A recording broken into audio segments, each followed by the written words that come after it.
मोमिनो, तुमको जायज नहीं कि जबरदस्ती औरतों के वारिस बन जाओ, और देखना इस नीयत से कि जो कुछ तुमने उनको दिया है उसमें से कुछ ले लो, उन्हें घरों में मत रोक रखना। हाँ, अगर वो खुले तौर पर बदकारी की मुर्तकिब हों तो और बात है, और उनके साथ अच्छी तरह से रहो सहो। फिर अगर वो तुमको नापसंद हों तो अजब नहीं कि तुम किसी चीज को नापसंद करो और अल्लाह उसमें बहुत सी भलाई पैदा कर दे। और अगर तुम एक औरत को छोड़कर दूसरी औरत करनी चाहो और पहली औरत को ढेर सा माल दे चुके हो तो उसमें से कुछ मत लेना।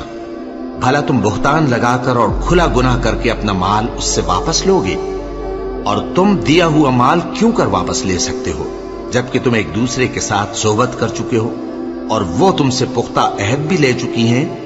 और जिन औरतों से तुम्हारे बाप दादा ने निकाह किया हो उनसे निकाह न करना, मगर जाहिलियत में जो हो चुका सो हो चुका।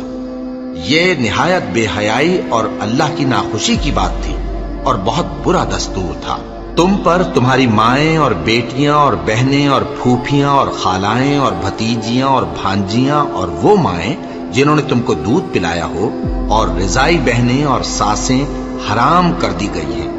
और जिन औरतों से तुम खलवत कर चुके हो उनकी लड़कियां जिन्हें तुम परवरिश करते हो वो भी तुम पर हराम है। हाँ, अगर उनके साथ तुमने खलवत न की हो तो उनकी लड़कियों के साथ निकाह कर लेने में तुम पर कुछ गुनाह नहीं।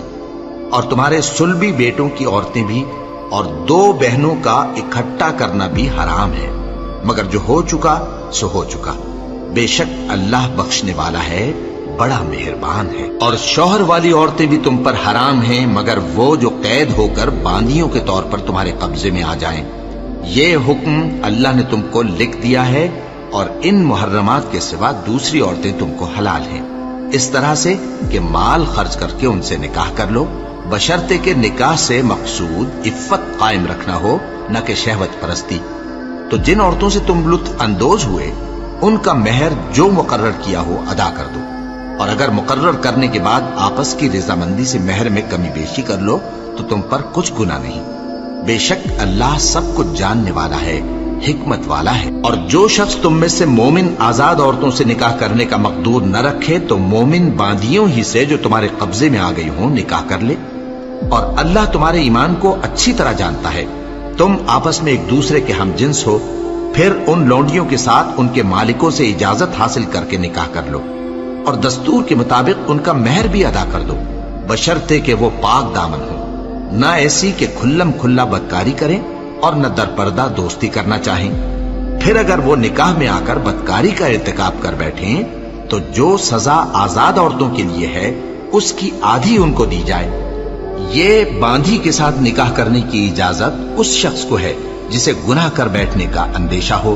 और ये बात कि सब्र करो तुम्हारे लिए बेहतर है, और अल्लाह बख्शने वाला है,